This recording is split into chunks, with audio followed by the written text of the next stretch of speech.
generar un protocolo familiar para que la familia mantenga, por, por decirlo así, reglas claras respecto del manejo de la empresa y la empresa tenga sus propias reglas que respete la familia.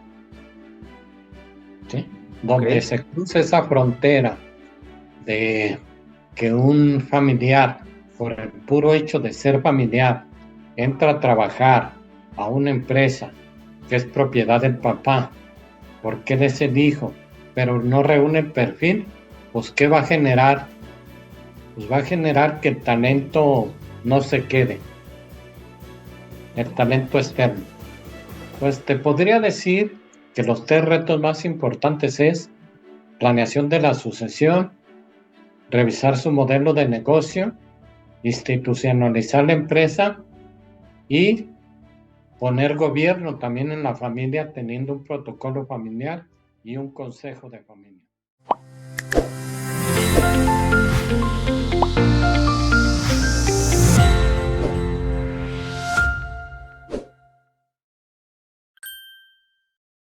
Hola familias empresarias, ¿cómo están? Espero que muy bien.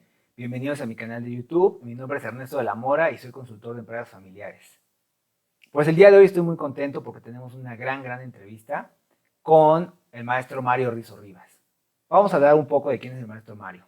Mario es contador público certificado egresado de la Universidad de Guadalajara.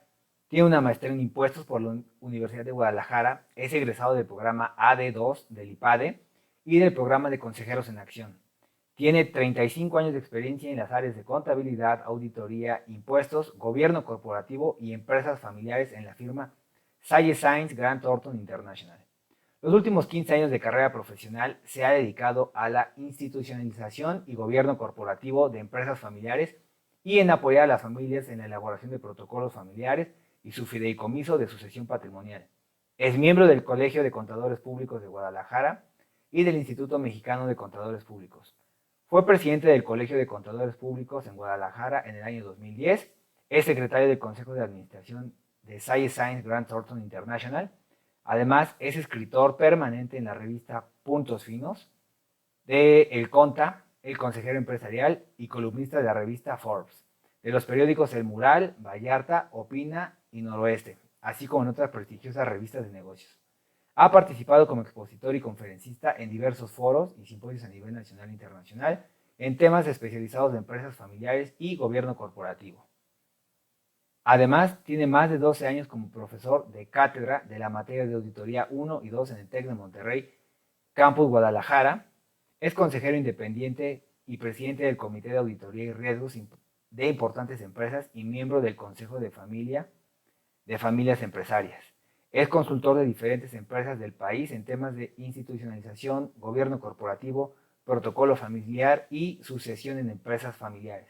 Además, quiero decirles que Mario es un prolífico escritor con más de 8 libros de empresas familiares, entre ellos El Sucesor 2, Los secretos mejor guardados de la empresa familiar, Frente al exilio, Las sucesoras, Planear, jugar y ganar, Temas selectos de la empresa familiar, entre otros. Mario, te agradezco muchísimo que hayas aceptado la entrevista. Sé que eres un hombre de negocios y muy ocupado. Por eso mismo te agradezco que hayas dado la oportunidad a nuestra audiencia y también a mí por tener esta extraordinaria entrevista, Mario. Bienvenido. Gracias, Ernesto. El placer y el agradecimiento es para mí y con todo gusto lo que pueda compartir, pues lo platicaremos en esta entrevista entre tú y yo para que la escuche tu audiencia. Muchas gracias, Mario. ¿De dónde surge tu acercamiento como contador ahora pasar al mundo de empresas familiares? Mira, básicamente surge alrededor del año 2009, en donde yo estaba liderando la práctica nacional de impuestos de mi firma, platicando con un buen amigo también contador en un desayuno, un café. Comentamos el tema de la continuidad de las empresas familiares. Ambos fiscalistas es también un reconocido escritor y asesor de empresas familiares que se llama José Mora. Y él me comentó, oye Mario, en el área de impuestos hay una gran cantidad de colegas. En el área de empresas familiares hay pocos. Creo que es una oportunidad de prestar servicios complementarios a lo que hacemos. Y ahí inició mi interés por empresas familiares. Debo de reconocer que los primeros años, Ernesto, prácticamente el acercamiento con la empresa familiar era de una, dos, máximo tres al año. O sea, no había mucha cultura todavía en estos temas de sucesión de empresa familiar, institucionalización de empresa familiar, gobierno corporativo en la empresa familiar.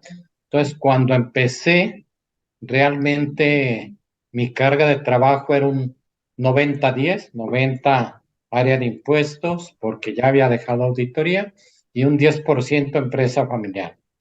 Pero desde ahí a la fecha ha venido cambiando la mezcla.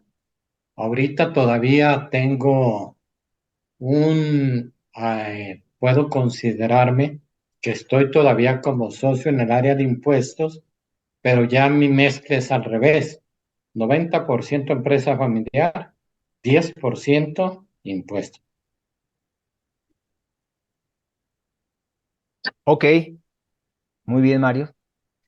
Eh, Sé que en Guadalajara hay muchísimas empresas muy, muy importantes para todo el país y pues con lo que tú me comentas, entonces ya has tenido muchísimo contacto con empresas familiares.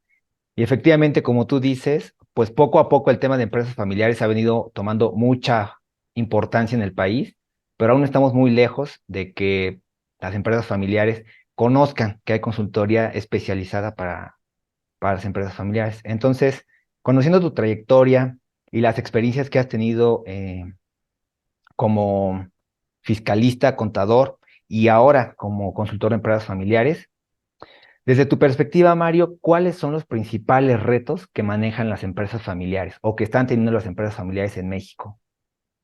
Muy buena pregunta y yo creo que es elemental para generar conciencia, Ernesto.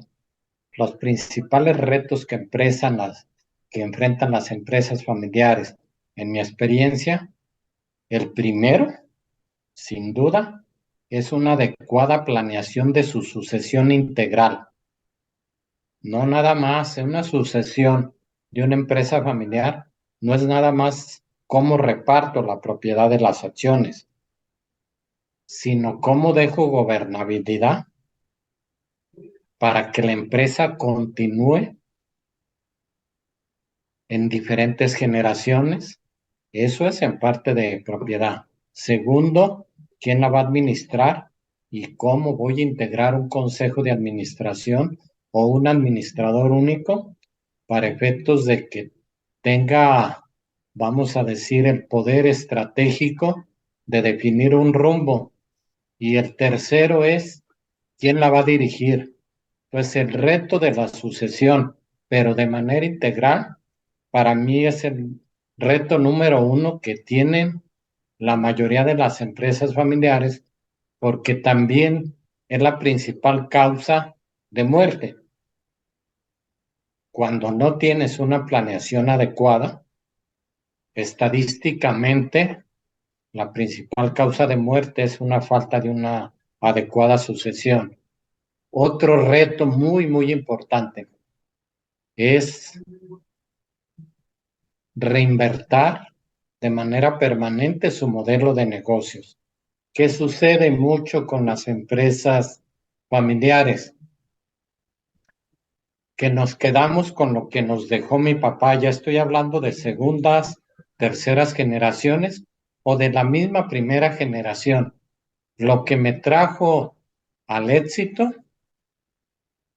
puede ser lo que me lleva al fracaso. Pues muchas veces nos quedamos estancados en una zona de confort o en una zona, vamos a decir, de un orgullo de seguir haciendo lo mismo de lo que hacía mi papá o de seguir haciendo lo mismo que me generó tener una empresa de un cierto tamaño. Entonces, si no actualizan su modelo de negocio, también tienden a desaparecer. Y bueno, yo creo tú eres joven, pero lo podrás ver con este fenómeno que acabamos de atravesar de la pandemia. Hubo una gran cantidad de empresa familiar que desapareció y Sí. desapareció porque no actualizó su modelo de negocios. Otro reto muy importante, ¿sí? Es formalizar su toma de decisiones. Entonces, generar un protocolo familiar para que la familia mantenga, por, por decirlo así, reglas claras respecto del manejo de la empresa y la empresa tenga sus propias reglas que respete la familia, ¿sí? Ok. Donde se cruce esa frontera de que un familiar, por el puro hecho de ser familiar, entra a trabajar a una empresa que es propiedad del papá, porque él es el hijo, pero no reúne el perfil, pues ¿qué va a generar? Pues va a generar que el talento no se quede, el talento externo. Pues te podría decir que los tres retos más importantes es planeación de la sucesión, revisar su modelo de negocio, institucionalizar la empresa y poner gobierno también en la familia teniendo un protocolo familiar y un consejo de familia. Pues ya escucharon las recomendaciones, sobre todo el comentario de cuáles son los principales retos para las empresas familiares. Entonces, Mario, esos retos que tú me estás comentando, yo sé que los viven empresas grandes, empresas medianas y empresas pequeñas, pero muchas veces los dueños de pymes creen que hablar de profesionalizar es algo que solamente es para empresas muy, muy grandes, para corporativos súper grandes. ¿Cuál es tu opinión? Mira que puedes nacer inclusive institucionalizado y profesionalizado. No creo y estoy convencido y me ha tocado en la práctica que sea exclusivo para grandes empresas o empresas públicas, ¿sí? Tengo la experiencia de una empresa que nació institucionalizada desde el primer día. Este fundador estableció su consejo formal de administración, todos sus procedimientos políticas dentro de la empresa, el tipo de facultades que tenía cada puesto y el tipo de decisiones que podían tomar y forma de tomar decisiones. ¿Cuál es el resultado? Que a 25 años de haberse fundado, la empresa ha crecido exponencialmente y lo más interesante es que la familia tiene claridad de su rol como familia y de su rol como empresa. Entonces, no es un privilegio o un uso exclusivo de grandes empresas. Obviamente no vas a tener la misma cantidad de políticas, controles, ni de consejeros de una empresa pública o de una empresa grande, pero con que tomes decisiones de manera colegiada y que tengas un consejo consultivo y reglas básicas, pues ya estás profesionalizando tu empresa y la factibilidad de que le vaya bien es muchísimo más alta. Bien, entonces, pues quiero retomar lo que nos acaba de comentar Mario. Entonces, las empresas familiares del tamaño que sea, pequeñitas, medianas, grandes, o desde que nacen, como nos comenta Mario, se pueden profesionalizar. Entonces, no crean que esto es para las empresas muy, muy grandes o que ya van a salir a la bolsa. Entonces, yo creo que cuando hay voluntad, se puede tomar las medidas necesarias, ¿no, Mario?, para profesionalizar la empresa. Sin duda, y qué bueno que tocas lo de voluntad.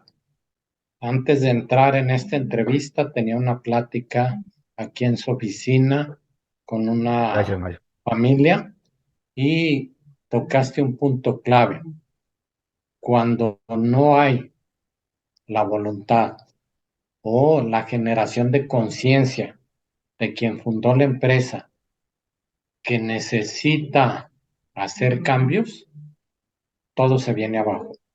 O que patea la pelota aventando el problema para que los hijos lo hagan cuando reciban la propiedad. Ujú. Creo que esa es una parte muy importante que me gustaría recomendar, si tú me lo permites, de que Adelante. activamente el primer paso es lo que tú comentaste, tener la voluntad de hacerlo para evitar problemas tanto en la empresa como en la propia familia. Y de casos podemos encontrar en los medios casos públicos de que no siguieron este proceso y de que la familia terminó separada en el mejor de los casos, la empresa tronada y en otros casos hasta la familia completos que los llevaron a la muerte. Ya escucharon, de verdad, Mario, yo a veces lo comento en mis videos de YouTube y les platico que el tema de empresas familiares es muy, muy importante y se dan problemas tremendos cuando no hay, pues, voluntad entre una generación y otra, cuando hay desacuerdos, cosa que nunca vas a ver en una empresa no familiar. En una empresa no familiar, si hay un problema que alguien no trabaja bien o corrupción o algún detalle, pues se le da las gracias, lo corren y lo que sigue y llega otra persona. Pero en la empresa familiar es muy, muy complejo. Entonces, ya escucharon lo que nos comenta Mario, voluntad para hacer las cosas dentro de la empresa familiar. Y entrando en un tema más especializado, Mario, del cual yo sé que has tenido muchísima experiencia. Yo, para los que no lo saben, pues yo también trabajo dentro de la empresa familiar. Estamos mi mamá y yo en el negocio. Y al igual que yo, pues tengo amigos, familiares, conocidos que están pues en la transición de que los padres lleguen a tomar la decisión o la tomen verdaderamente de hacer el proceso de una sucesión. Entonces, es un tema complejo. Siempre hay preguntas en el medio de cuándo es el momento adecuado, cómo se debería hacer. Entonces, Mario, en este sentido, ¿cuándo es el momento adecuado de iniciar con la planeación de la sucesión en la empresa familiar? Desde que tienes empresa, mi estimado César, desde que tienes empresa, Ernesto, perdón, puedes iniciar con la planeación. Muchas veces te gana el tiempo. Si vas pateando la decisión, puede ser que cuando tú la tomes ya no estés con todas tus capacidades. Entonces, el proceso de sucesión debe de iniciar, si me preguntaras de edades, por lo menos cuando el fundador tenga 50 y el sucesor tenga entre los 25 y 30, ¿sí? Para tener un margen, pero va a depender aquí también de cada situación particular, Ernesto. No hay receta de cocina, ¿sí? Puede Ok. ser que en muchos casos tienes que entrar de emergencia. ¿Por qué? Porque sencillamente el fundador desapareció y a lo mejor tú ni siquiera lo tenías en el radar, ni tenías en mente que te iba a llegar esa gran responsabilidad. Entonces creo que lo que tenemos que cambiar e ir generando es una cultura de ir preparando a los sucesores en tres ámbitos. En el ámbito de accionista o de dueñez, en el ámbito de cómo se toman decisiones en un consejo y en el ámbito de ejecución como director o directivo de alguna de las áreas de la empresa. Obviamente, una sucesión bien planeada te conlleva por lo menos 5 años en su ejecución, por lo menos, ¿eh? Pues cuando hay alguna contingencia y no tienen ningún plan B, pues suceden situaciones que entran al quites o la esposa o el hijo mayor, si ya tiene la edad suficiente para continuar con el proyecto. Y creo que también en la cultura mexicana tenemos muy poca apertura de involucrar a nuestras esposas en lo que hacemos en los negocios. De ahí fue donde salió, creo que tú tuviste oportunidad de leer mi libro Las Sucesoras, que de repente le cayó la empresa, caso real, obviamente narrado de manera diferente, a una señora que no estaba preparada para recibir una empresa. Entonces tuvo un reto y que tomar una decisión difícil. ¿Continuó con el negocio o lo vende? ¿Sí? Entonces, en respuesta concreta a tu pregunta, creo que desde la parte patrimonial, desde el momento en que yo tengo una empresa y tengo a una señora esposa, mi esposa debe de conocer por lo menos cómo ejercer la propiedad y qué decisiones se toman, qué conllevan. En un caso de una decisión de sucesión bien planeada, me imagino que en tu caso, pues tú ya estás preparado para tomar el liderazgo. ¿Qué me reservaría yo en algunas ocasiones? No la parte directiva, sino la propiedad. ¿La debo de entregar en vida o después de que yo fallezca? ¿O hay un mecanismo que me protege y da garantía a mis sucesores donde me reservo el usufructo vitalicio? Que también caminen las acciones. Yo me puedo reservar el usufructo vitalicio de las acciones de una empresa y la nuda propiedad ya es de mis hijos. Ahí ya planeé mi sucesión patrimonial. ¿Ok? Eh, entonces, tú nos hablas de que podemos iniciar la planeación de la sucesión desde años, o sea, es con años de anticipación. Sí. Y con el ejemplo que ahorita nos compartiste, ¿qué tan importante es, Mario, eh, que cuando los hijos o la esposa no tienen ningún interés, vamos a llamarlo así, en la empresa familiar, aunque no lo tengan, ¿tú consideras que deberían conocer algunas cosas de la empresa familiar o no es necesario que aprendan algo de la empresa?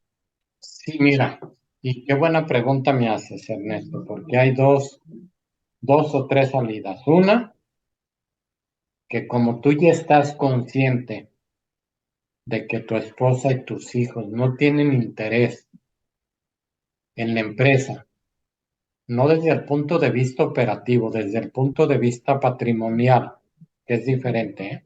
Mm. En ser dueños. Desde el punto de vista operativo puedes no tener ningún interés y puedes ser dueño, ¿sí? Vivir de tus dividendos. Necesitas que la empresa esté preparada, institucionalizada, para que puedas tener una buena dueñez y quedarte como dueño de la propiedad, pedirle cuentas a un consejo, nombrar un consejo, el consejo que establezca la estrategia y que un director ejecute, y tú nada más tomar decisiones de dueño respecto de si van a decretar dividendos, cuánto, a quién le vas a otorgar poderes, de qué tipo de poderes, si la van a fusionar, si debe de haber un cambio de estatutos, pero es nada más desde la parte de dueño. Si no tienes interés ni siquiera en ser dueño, porque no es tu proyecto y no entra dentro de tu proyecto de vida, yo lo que le sugiero a los fundadores que vendan la empresa. Suena duro, ¿eh? Pero que mejor dejen capital económico líquido que una empresa que en manos de sus hijos o esposa no va a tener la mínima probabilidad de continuar y que sucede muy a menudo. Sí, eh, les comparto una anécdota. Sé de algunos casos donde los hijos, las generaciones jóvenes, nunca quisieron aprender de la empresa, no hubo el interés. Desconozco si hubo la propuesta de que entraran, pero por lo menos sé que no hubo el interés. Y con el pasar de los años, como dijo Mario, es repentino. Los líderes de la empresa, por cualquier razón, en este caso casi siempre son de salud, Ujú. pues desgraciadamente pues mueren y los hijos no saben qué hacer, no saben qué hacer, no saben a quién acercarse, no conocen las cuentas de la empresa, cómo opera la empresa y en casos ya muy pues de urgencia terminan metiendo a familiares a dirigir la empresa, al primo, al amigo y en muchas ocasiones esto termina en tragedia empresarial, tragedia económica y lo que le costó a los padres, a la generación mayor, una vida, Mario, una vida construir la empresa familiar, la siguiente generación, si no se metió a conocer los detalles mínimos de la empresa, lo pueden perder en menos de, no sé, 5 años, 10 años y es mucho. Y es mucho, lo comentas bien y de eso trata mi libro Las sucesoras. ¿Qué sucede? Que generalmente, por tu mismo desconocimiento, hacen mal uso de los recursos, te fraudean y la empresa te la dejan en Claro, nada. O claro. sea, realmente de manera, voy a llamar una palabra que se utiliza mucho en el argot, maquiavélica, la debilitan para quedarse con ella o para quedarse con todos los recursos que generó y como bien comentas, a lo mucho en 5, 10 años se le acaba. Lastimosamente así es el tema de las empresas familiares cuando no hay interés de las generaciones jóvenes en aprender más del tema. Entonces, Mario, vamos a recapitular. Ya se planeó la sucesión, el líder de la empresa lo tiene en mente, tienen casi siempre uno, dos, tres, cuatro posibles sucesores que vamos a llamarle el equipo de sucesores. Ujú. El equipo de sucesores. ¿Cómo debería ser la preparación del equipo de sucesores? Buena pregunta. Mira, dentro del equipo de sucesores tienes dos variantes. O es familiar o no es familiar. Estamos hablando de equipo directivo, ¿sí? ¿Ok? Porque cuando iniciamos dijimos una sucesión integral, va propiedad, va gobierno y va equipo directivo, que es la ejecución, que es la, para mi gusto, por la que pelean más en lugar de por la propiedad. De ese equipo directivo, lo primerito que debes identificar es el talento y como tú lo manifestaste, si dentro de la familia hay interés y hay talento en desarrollarse en la empresa, generalmente lo que hacemos es, en un protocolo familiar, establecemos una serie de requisitos para que no sea por derecho de sangre, que los cumplan. Por ejemplo, hay familias que le piden a los futuros sucesores que estén por lo menos 5 años fuera de la empresa, trabajando en otras empresas para que adquieran una formación, como tú también lo tocaste en la entrevista, generalmente en una empresa institucionalizada, no familiar, que tiene reglas perfectamente definidas, que son medidos y que deben de cumplir con una serie de obligaciones, responsabilidades que en la empresa familiar generalmente pasan de lado. Entonces, si mi protocolo lo establece, dices, 5 años fuera, a los 5 años puedes ingresar a la empresa, pero además te pido que tengas una maestría o un MEDES en el IPADE, en el TEC de Monterrey, dependiendo el tamaño de la empresa, o sencillamente que tengas una profesión, ¿sí? Adicionalmente te pongo el requisito de que ahora para el negocio que tenemos en la familia, necesita que hables inglés, que lo domines, ¿sí? Tienes ya un perfil definido y unos requisitos establecidos.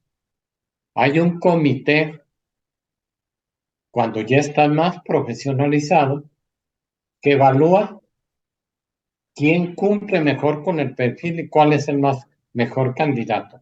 Generalmente en protocolo familiar establecen las familias que en igualdad de circunstancias se le dé beneficio al familiar. Pero si hay uno mejor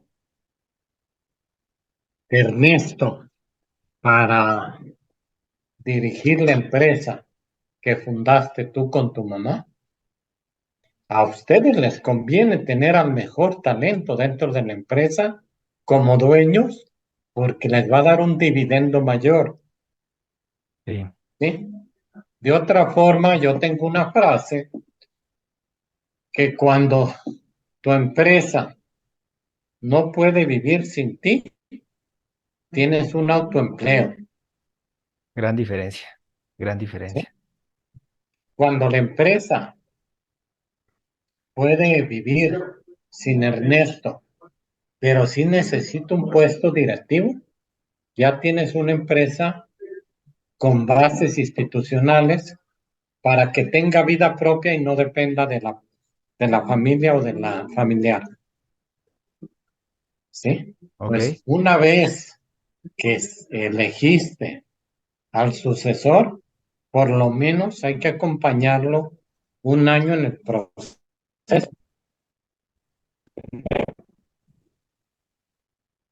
¿Sí? Al acompañarse, fundador o director actual en este mentoreo, ya vamos a saber si efectivamente en la toma de decisiones y en la ejecución es la persona indicada. Al año ya le doy el nombramiento formal y se fue como cuchillo en mantequilla. Bien. Mario, entonces ya se preparó a los sucesores, se designó quién era el mejor y como en toda empresa familiar, no voy a hablar de las del mundo, pero principalmente de México y Latinoamérica, eligieron a la hermana o al hermano. De cuatro eligen a uno y dicen, no, ¿cómo? Yo era el adecuado. Y el otro hermano dice, no, es que a mí me correspondía porque he estudiado más. Obviamente cada hermano o cada miembro de la familia va a tener sus razones por las cuales él creía que era el mejor. Pero yo creo que aquí la, voy a llamarlo así, al final sobre quien pesa la toma de decisión, aunque haya sido un comité o un consejo o el protocolo, pues sobre los padres de familia. ¿Cómo manejar las inconformidades con nuestros hijos o inclusive hermanos cuando ellos no son los seleccionados para dirigir la empresa familiar? ¿Cómo mediar esa parte para salir airosos, victoriosos, que gane la empresa, que gane mi nuevo director general, que es mi hijo o mi familia, pero que no pierda a los que no fueron elegidos, porque no fue una decisión fácil? Qué buena pregunta haces. Mira, la parte humana es complicada y qué bien lo comentas. Posiblemente cada uno de los hermanos considera que él debió de haber sido. De ahí la importancia del protocolo. En el protocolo familiar establecimos las reglas del juego para elegir al sucesor. Todos los firmamos, todos nos comprometemos. El despersonalizarla de que la decisión la tome un órgano colegiado que no tenga que ver con la familia, mitiga el riesgo en un porcentaje elevado. Ernesto, sin embargo, lo que tú comentas, a pesar de todo eso, puede suceder. ¿Cuál es la recomendación para esos casos? Para esos casos hay esquemas que también se plantean dentro del protocolo para la salida negociada. ¿sí? Oye, yo debí de haber sido, y como no fui yo, no me interesa ni siquiera continuar en la propiedad de la empresa. Hay una metodología para determinar un valor de la empresa y pagarle su parte, si ya es accionista, a ese hermano, ¿sí? En un año, 2 años, como establezca el protocolo y el modelo de evaluación de la empresa, para que no se rompa más la situación de familia ni la parte de continuidad de la empresa. Generalmente en el mismo protocolo establecemos procedimientos de resolución de conflictos, en donde primero hablas de negociación, luego hablas de mediación, luego de arbitraje, y si no, ya en la parte jurídica. Lo ideal es no llegar a la parte jurídica, quedarnos en los mecanismos voluntarios de solución de conflictos. Sin embargo, como también nos señalas muy puntualmente, aún así puede ser que el hermano o hermana no quede satisfecho y no va a quedar de otra más que un efecto de pagarle su parte y sacarlo de la empresa. Cuando cumpliste con todo, que no hiciste trampa o que no fue una situación dirigida para que quedara uno. Cumplimos con todo el procedimiento y los terceros dijeron que era Juan y no Pedro ni Luis.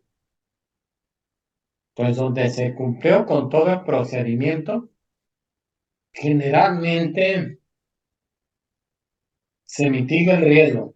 No te puedo decir que no haya conflicto, porque la naturaleza humana tiene inherente el conflicto, Sí. ¿sí? Entonces, lo que tratamos es de mitigarlo con ese tipo de herramientas, pero en casos muy particulares no te vas a salvar de que aún así exista una separación. Bien. Como ven, el tema de empresas familiares es muy complejo, tiene sus claroscuros, Ujú. pero sobre todo yo creo que todo esto se puede evitar o administrar de una mejor manera cuando la empresa familiar se profesionaliza. Y por eso estamos hoy haciendo esta entrevista y compartiendo toda esta información. Ahora, Mario, ¿qué pasa cuando hay el equipo de sucesores? Cuando están preparados, hay nivel, hay voluntad, hay ganas de hacer las cosas. Pero el CEO, el líder de la empresa o los padres de familia no quieren ceder el timón de la empresa y ya es momento. Uno, puede ser momento por la edad.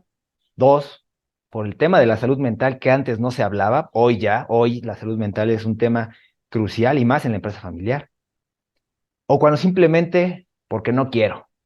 Puedo, pero no quiero cederlo, aunque haya un equipo preparado. ¿Qué hacemos cuando el CEO no se va y no quiere y dice hasta que me muera? Ahí ven qué hacen. Le llaman el fundador monarca, ya está estudiado que se va de la empresa con los pies por delante hasta que muere. Sí. Ahí no tienes mucho de qué hacer más que tratar de convencerlo de que profesionalice la empresa para cuando falte la deje profesionalizada, institucionalizada y entre los hermanos se pongan de acuerdo quién debe de tomar el liderazgo. Y lo más importante de ese tema que tocas y que también me han tocado, que por lo menos generarle conciencia que si bien es cierto, no se va a ir hasta que esté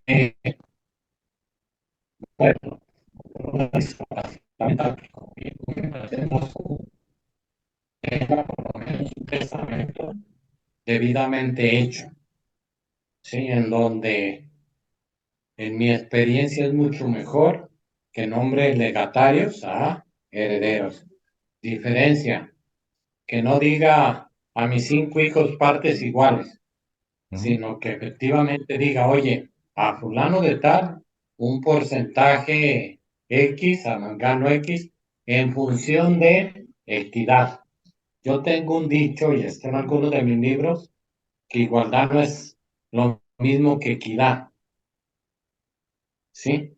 Donde quieres tratar igual a todos, estás tratando desigual a los que no son iguales. Pude yo haber aportado dentro de mi vida, 20 años de mi vida a la empresa familiar, y tú la viste pasar y tenemos en la misma porcentaje accionario tanto tú como yo, porque nuestros papás comentaron que todos éramos iguales. ¿Qué va a suceder? Que Mario va a estar resentido con Ernesto porque considero que yo aporté más al valor patrimonial que tú, y nuestros papás repartieron de manera igualitaria. Es un vicio, es una palabra o una práctica muy común en los papás, que a todos partes iguales y dejan herederos en lugar de legatarios. Si bien no te vas a ir de la empresa hasta que te mueras o seas una persona ya no capacitada para ejercerlo mentalmente, porque sucede ya cada vez con mayor frecuencia, por lo menos deja bien planteado o en un fideicomiso o en un testamento o en una voluntad anticipada cómo quieres que se manejen las cosas mientras tú estás vivo, discapacitado o después de tu muerte. Y no le dejes la chambita a la sucesión legítima de que partes iguales todo y de que por ahí pueda salir un hijo fuera de matrimonio que tiene derechos iguales que los hermanos, y es válido. Entonces, cuando no planeas ni siquiera el efecto patrimonial, ya no te hablo de la dirección del CEO, dejas un problemón. Entonces, volvemos al punto con el que iniciamos, Ernesto. Esto es integral. Y si tú estás consciente de que no te vas a ir de operar hasta que te mueras, por lo menos planea muy bien tu sucesión patrimonial y déjala formalizada. A ver, familias empresarias, ya nos acaban de dar una cátedra muy breve, pero cátedra de qué hacer en la empresa familiar. Por favor, de verdad, no esperen a que llegue el último momento. Ay, he visto casos de verdad increíbles que no se salen y no se salen. Y miren, al final puede ganar su necedad o esta parte del dueño de no, se hace lo que yo digo y hasta que me vaya. Pero lastimosamente y tristemente, pues si envejece el dueño en la empresa familiar, pues te envejece la empresa también. O sea, Exactamente. se lo lleva y es muy triste ver cómo algo que costó generaciones, esfuerzo, trabajo, presiones, por un capricho, por una falta de visión, una falta de un buen liderazgo, lo ves envejecer tan rápido con envejece la familia y envejece la empresa y al final todos sin patrimonio. Qué mal. Sí. Bien, Mario. Vamos a suponer que ya en la empresa familiar no hubo un buen equipo de sucesores o no quieren entrar por la razón que sea.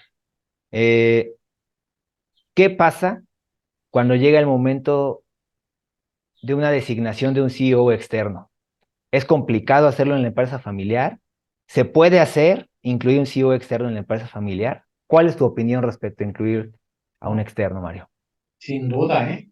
Y ya me ha tocado la experiencia de que hay familias que para evitar conflictos desfamiliarizan la empresa y que todo el equipo es profesional y como regla en su protocolo tienen y lo respetan de que nadie trabaje en la empresa.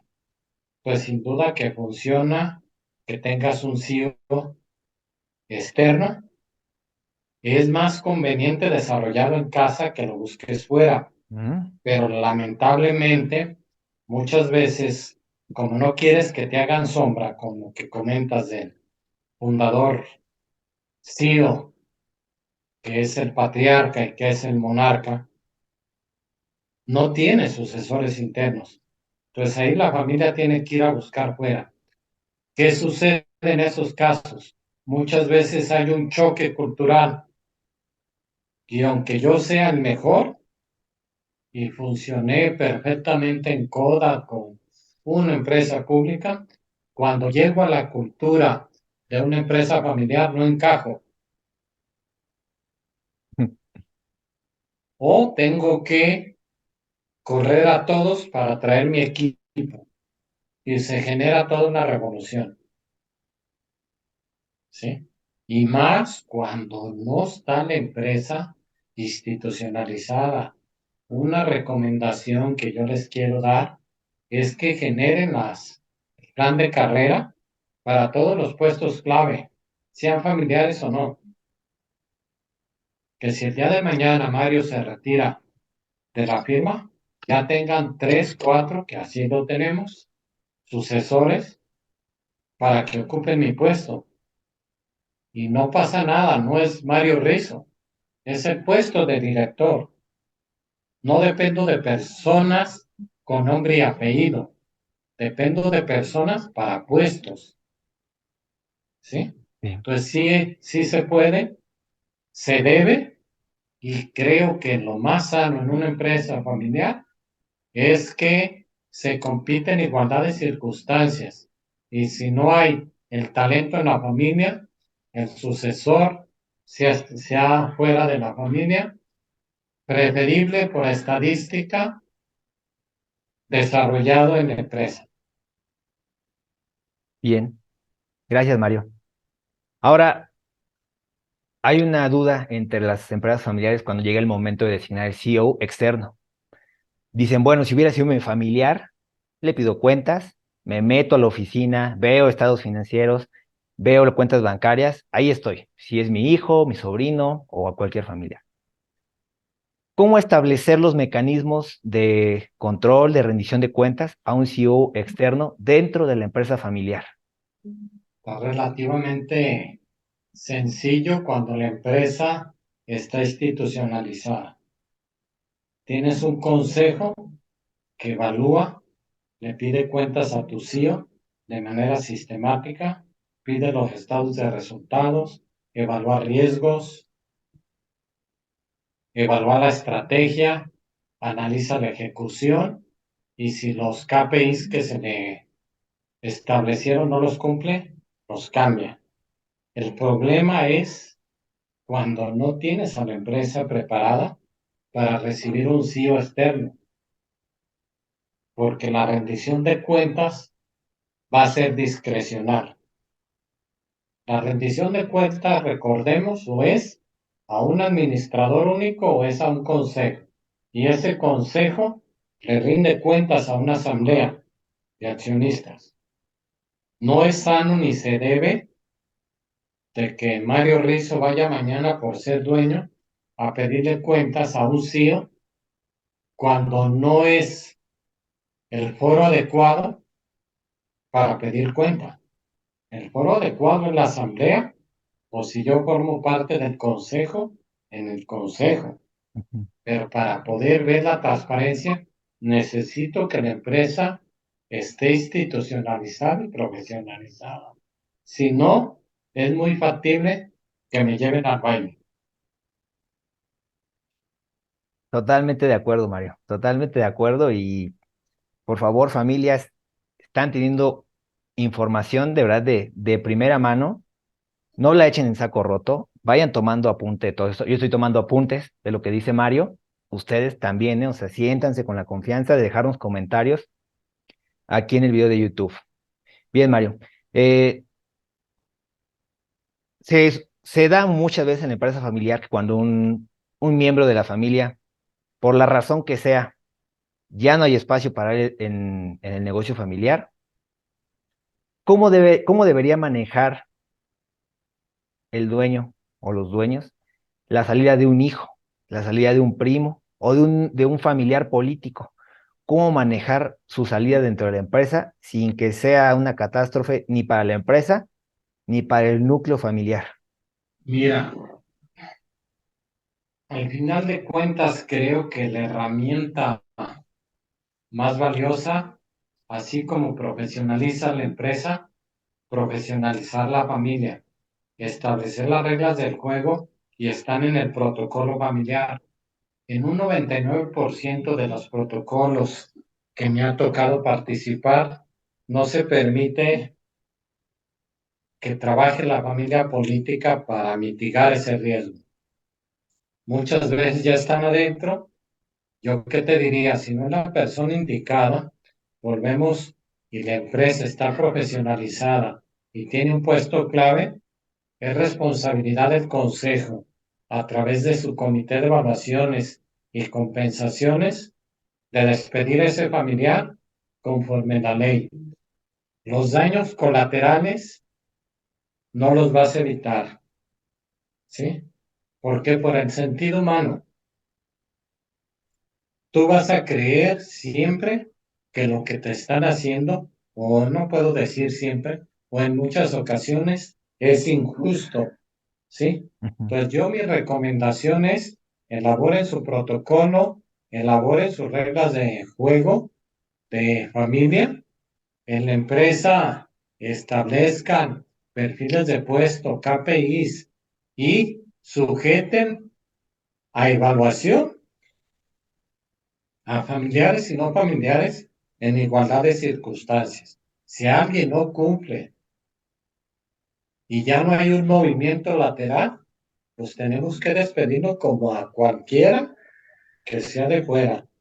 Y obviamente aquí el punto fino es que la persona debe de estar preparada y aceptar que no es una situación personal, que es una situación a su desempeño, ¿sí? Que es muy difícil, sí. Te voy a ser honesto, no. La guerra de egos o situaciones emocionales pierden la racionalidad cuando tienes todos los elementos para justificar que la decisión que estás tomando es adecuada. Por eso es bueno tenerlo normado.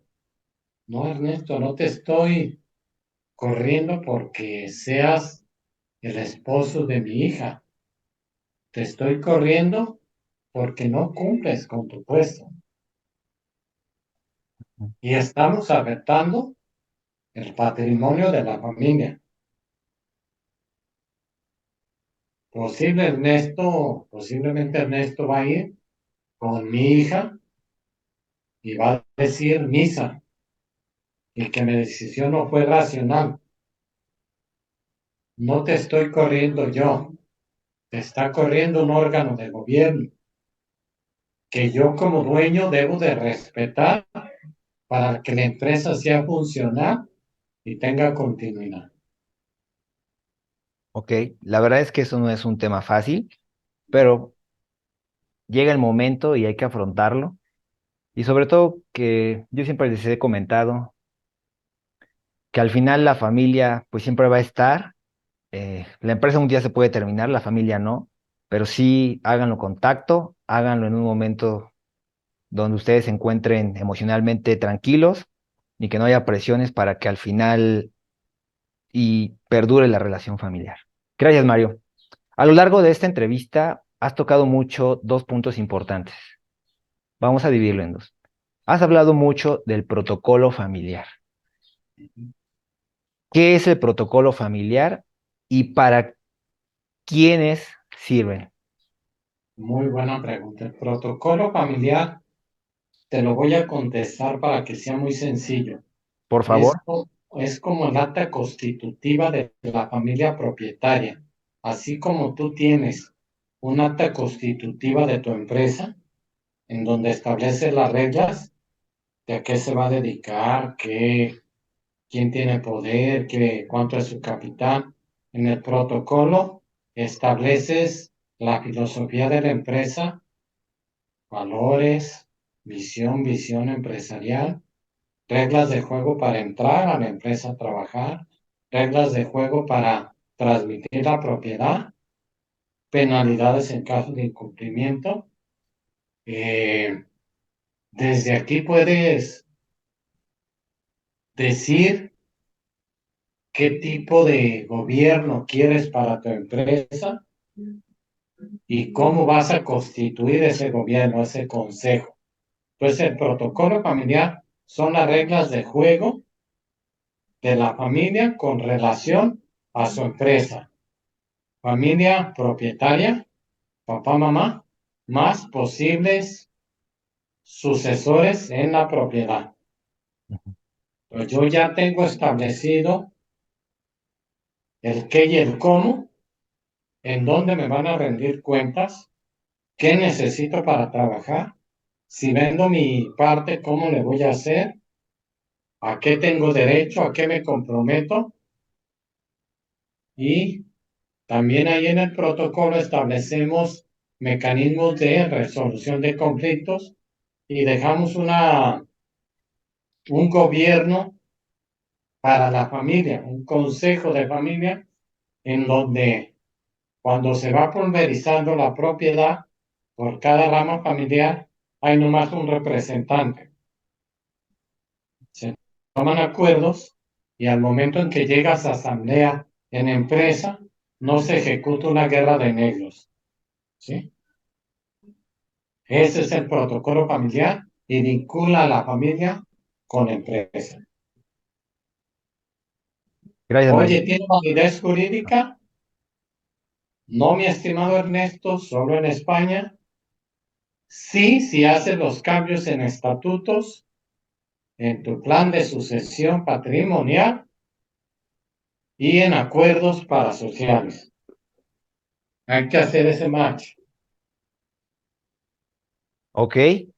eh, para que les quede más claro a los líderes de familia y a las familias empresarias, he visto que hay confusión y muchos jefes de familia dicen,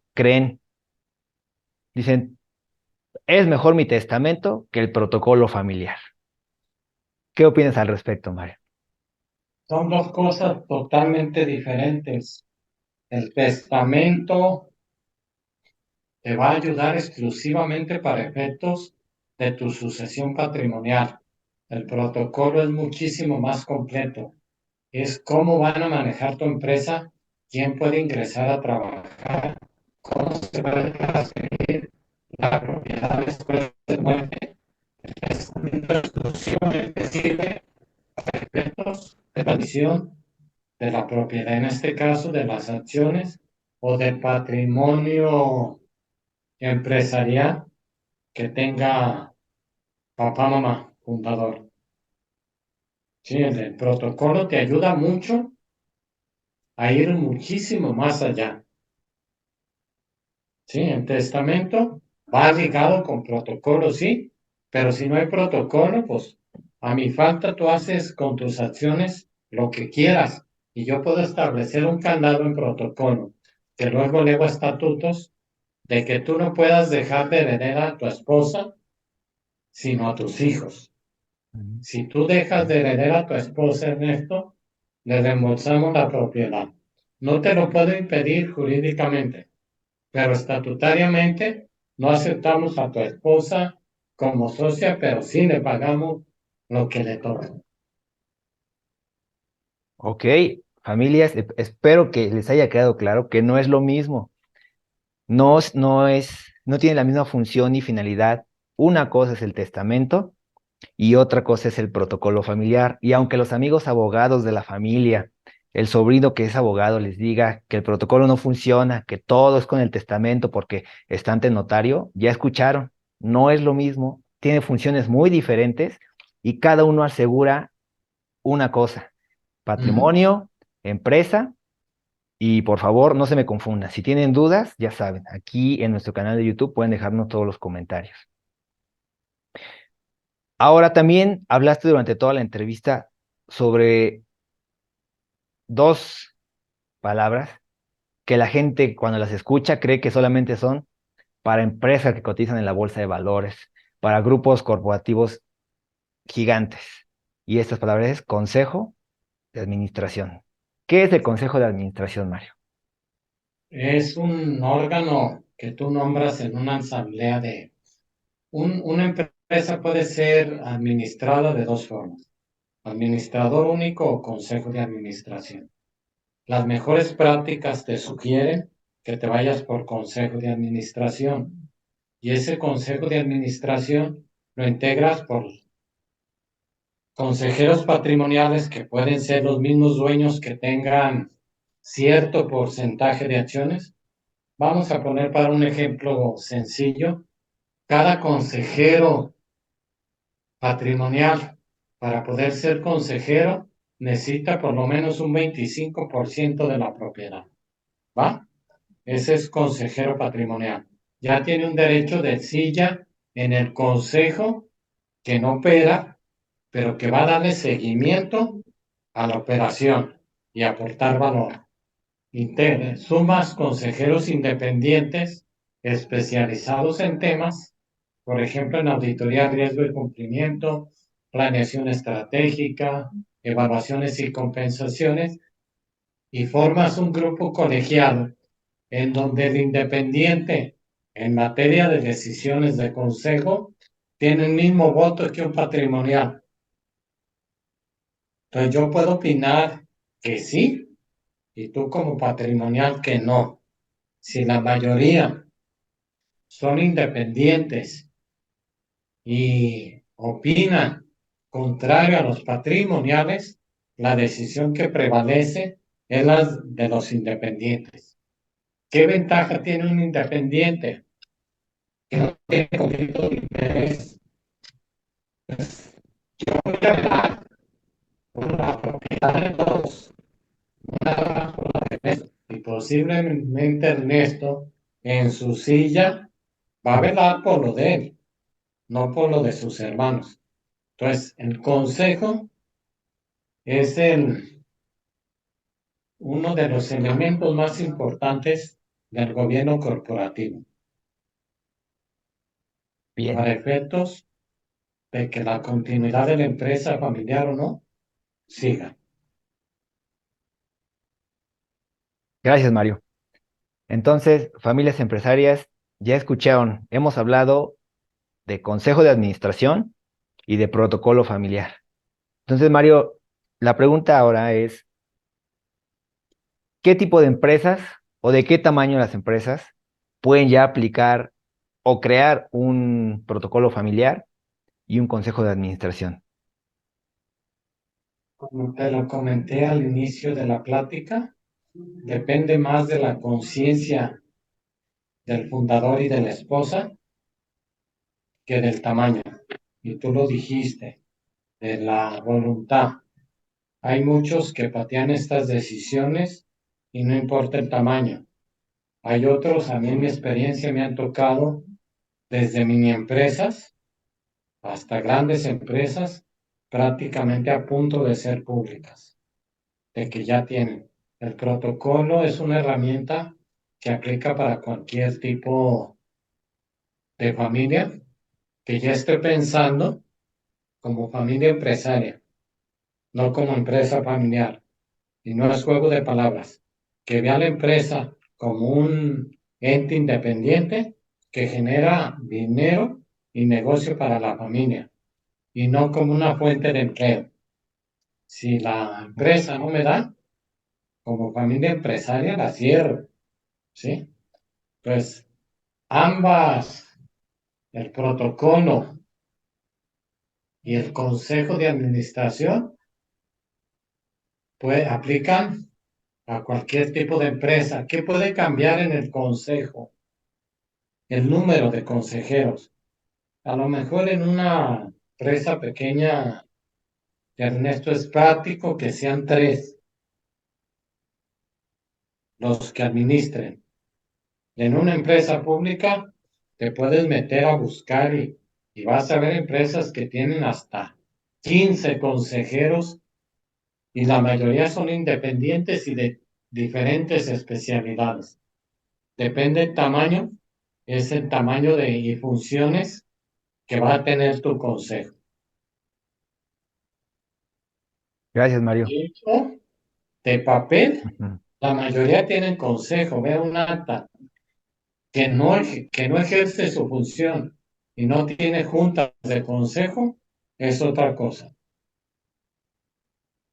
Y como lo menciona Mario, hay empresas que tienen sus consejos de administración de papel. Y no los utilizan, están ahí, igual que el protocolo. Entonces, eso, Exactamente. eso está para que lo creen, lo ocupen y con el tiempo los vayan actualizando conforme a las necesidades de la Y empresa, del entorno de la empresa. ¿Qué ibas a decir, Mario? exactamente, validando lo que estás comentando, actualizándolo, conforme va cambiando el entorno, va cambiando la familia. Vamos a decir, perdón que te interrumpí, pero es como si fuera un ser viviente que vas adecuando a las circunstancias, condiciones del entorno, de la empresa y de la familia. Así de bien lo dijiste. Gracias, Mario. Pues ya escucharon realmente el protocolo y el consejo de administración fundamentales para que la empresa pueda vivir sin nosotros y sobre todo pueda durar por varias generaciones. Mario, yo sé que tú has escrito muchos libros de negocios y te especializaste en el tema de empresas familiares, pero hubo un libro en especial que me llamó la atención, número uno, por el contexto que ahora vive la sociedad. No quiero llamarle empoderamiento, el empoderamiento a la mujer, pero es que así se está dando ahora. Entonces, yo diría que la presencia de la mujer en la empresa familiar ha costado trabajo, romper paradigmas, crecer como sociedad, crecer como personas y culturalmente, y sobre todo en un país como México. Entonces, platícanos un poco de por qué tu libro titulado Las sucesoras. Mira, el libro titulado Las sucesoras lleva un poquito más de fondo y como bien lo comentas, trato de concientizar a los dueños de las empresas que involucren al talento femenino, empezando por su esposa, por el hecho de que si no conocen del negocio y de lo que es ser dueño de un negocio, formar parte de un consejo, va a ser muy difícil que la empresa continúe o que no los fraudien o no les arrebaten la empresa a sus sucesores. Entonces, el término de las sucesoras lo escribí de un caso real que le pusimos dos finales. ¿Qué hago con la empresa si no sé de la empresa? ¿Continúo con ella o la vendo? Y la decisión de la sucesora en este libro particular, digo, ¿qué pasaría si hubiera vendido? ¿Y qué pasaría si hubiera continuado? Pero voy muchísimo más de fondo. Y qué bueno que me haces esa pregunta. Tengo ahorita varios casos que las sucesoras son mujeres y que ya afortunadamente ese cultura que teníamos de que debería ser el varón el sucesor y el mayor de edad, como en otros países, cada vez se está minimizando más y ya afortunadamente los fundadores están tomando en igualdad de género y se van por el más capacitado. El libro de las sucesoras toca ese tema, pero un poquito más de fondo de qué pasa si mi mujer no está enterada de mi negocio y yo me muero el día de mañana. ¿Qué va a hacer con él? Pasa, pasa. ¿Sí? Ok, Mario. Muchas gracias, Mario. Y para cerrar la entrevista, Mario, ¿cuál es el consejo más importante que le puedes dar a nuestra audiencia, a todas las familias empresarias, desde micros, medianas, grandes y grandes corporativos? El consejo más importante que les puedo dar es planeen su situación integral, pero va ligado con institucionalicen su empresa y formen a su familia con su protocolo familiar, del tamaño que sea, ¿sí? Si tienen un protocolo familiar, pero ejecutado, como tú bien dijiste, llevado a la práctica, y una empresa institucionalizada, les abre la posibilidad de continuidad por muchas generaciones. Estadísticamente lo he estudiado y todas las empresas centenarias que hay en México, de una manera u otra, documentaron un protocolo familiar, establecieron reglas de juego y de manera unas más sofisticada, más compleja, profesionalizaron, institucionalizaron su empleo. ¿Ya escucharon? ¿Ibas a decir algo, Mario? Perdón. ¿No? Ok, ¿ya No, escucharon, básicamente, familias, el consejo que nos da Mario a todos los pymes y grandes empresas del país? Entonces, Mario, ¿dónde te pueden encontrar para alguna consultoría? mira, gracias por la pregunta. Estoy prácticamente en redes sociales, en Facebook, en Twitter y en mi correo electrónico mario.rizo@mx.gt.com. ¿Sí? Pero ya en cierta forma, pues como ya tengo algo de camino andado en esto, me pueden googlear y salen ahí todos mis datos, salen mis artículos, mis contenidos, mis libros y son bienvenidos sus comentarios y toda la retroalimentación o dudas que queden. Ernesto, si necesitamos otra entrevista, con todo gusto. Muchas gracias, Mario. ¿Dónde podemos comprar tus libros si la gente quiere comprar tus libros, en especial el de las sucesoras? ¿Cómo lo pueden adquirir, Mario?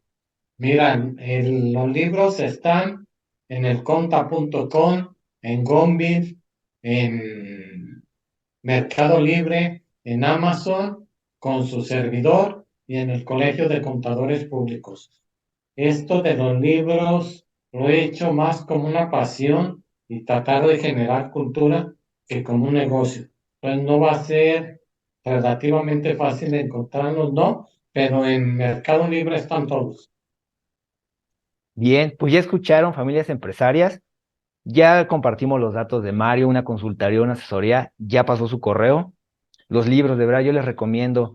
Hay muchísima información en Google, pero no hay nada como leer libros especializados de empresas familiares mexicanas que estén Bien, tropicalizados a lo que es la empresa familiar en México, no en Estados Unidos o en otros países porque es diferente. ¿Decías algo, Mario? totalmente de acuerdo, mi amigo. Dijiste un punto muy fino. Tropicalizados a México y con la cultura de México. Si no son los míos, hay de otros colegas mexicanos, pero diste un punto muy fino. Lo que aplica en España, en Estados Unidos, en Sudamérica, en otros continentes, otros países, es diferente. Entonces creo que no es por vender lo mío, compren lectura mexicana. Exacto, exacto. Familias empresarias, de verdad, para mí fue un honor tener aquí en entrevista en el canal a Mario. Muchísima experiencia probada en la vida real, empresas eh, de todos los tamaños. Y Mario, muchísimas gracias de verdad por aceptar la entrevista. Sé que eres una persona muy, muy ocupada, pero te agradezco que nos hayas dado la oportunidad de escuchar tus anécdotas, la experiencia y que, pues, lo voy a decir así, que te atrevas a compartir información que yo sé que en otros lados no la comparten y tú sí. Entonces, muchas gracias, Mario, por la apertura, la sinceridad y sobre todo los consejos de valor invaluables que nos has compartido en mi canal, Mario. De verdad, Mario, muchísimas gracias. Al contrario, Ernesto, y créeme lo que lo hago como tú bien lo comentas, porque es un tema que me apasiona y que realmente creo y te agradezco que de entre más difundamos y generemos cultura, más empresa mexicana va a tener mayor probabilidad de vida. Ese es el objetivo final. Pues muchas gracias a toda nuestra audiencia. Mario, muchísimas gracias y espero nuestros próximos videos. Muchas gracias. Que tengan buen día.